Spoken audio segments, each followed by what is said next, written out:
In the heart of ancient Japan, two Zen monks, Tanzan and Aikido, were making a pilgrimage to a distant temple. They were well known for their discipline and adherence to the monastic rules. They lived a life of solitude, abstaining from worldly interactions and refraining from contact with women. One day, their journey brought them to a muddy road that recent rains had badly churned. It was difficult for them to walk as the road was muddy. At that moment, they noticed, at the edge of the road, a beautiful young woman in a silk kimono hesitated, unsure how to cross without soiling her garment. At that time, there were no people to help her on that road. So she stood on the side of the road in despair and waited for some help. After Tanzan and Aikido approached the woman, Aikido followed the monk's rule and moved forward, avoiding the woman. But seeing her distress, Tanzan made a decision that surprised Aikido. Tanzan decided to help the woman.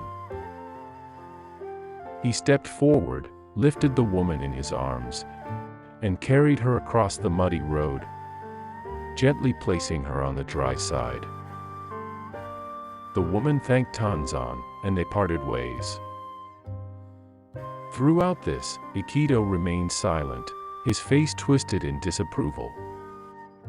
They continued their journey for hours, Tanzan walking with a peaceful smile and Aikido with a brooding frown.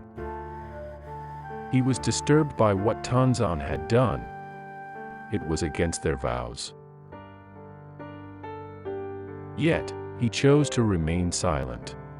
As the sun began to set, unable to hold his peace any longer, Aikido finally voiced his concern. Aikido stopped Tanzan, looking very disappointed, and started complaining. "We monks don't go near females, especially not young and beautiful ones. So how did you do it?" Tanzan looked at him with a calm smile and replied, "I left the woman back on the muddy road. Are you still carrying her?" His companion's words took Aikido aback. He realized that he had been holding onto the incident, allowing it to disturb his peace, while Tanzan had moved on immediately after the act of kindness. He then understood that the true Zen way was not to be rigidly stuck in rules but to respond, to live compassionately and then let go, staying in the present moment. His frown slowly eased into a smile, a sign of the wisdom he had just gained. The treasure we get from this story is the importance of presence and letting go.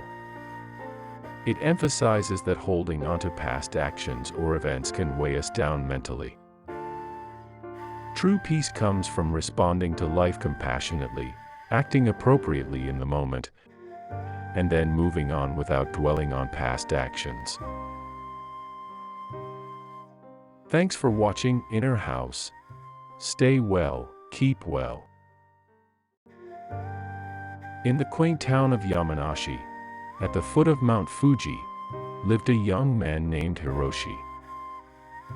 Known for his quick temper and impulsive reactions, he often found himself in arguments and conflicts with the town's folk.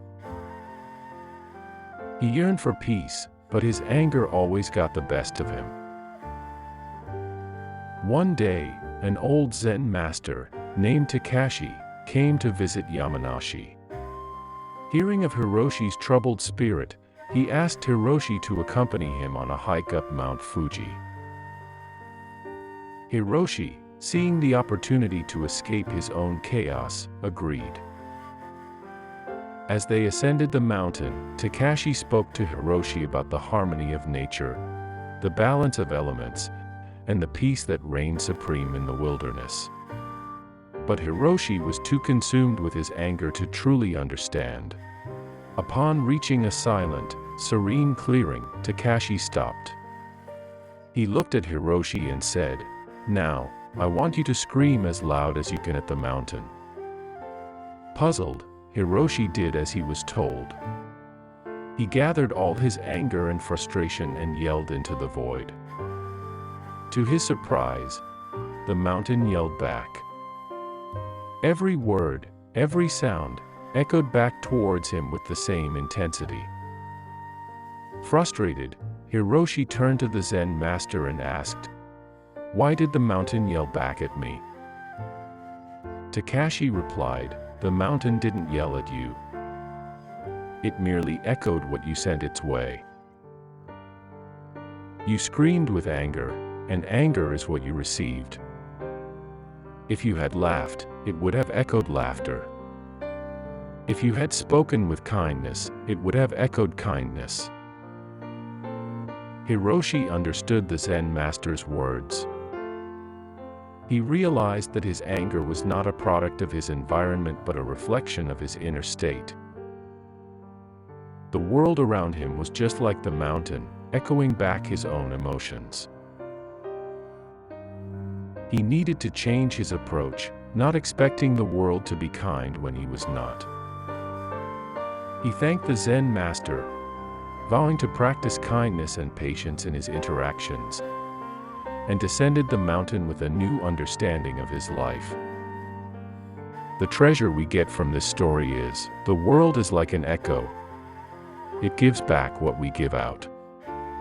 The key to harmony lies not in controlling the outside world, but mastering our inner state. Thanks for watching Inner House. Stay well, keep well.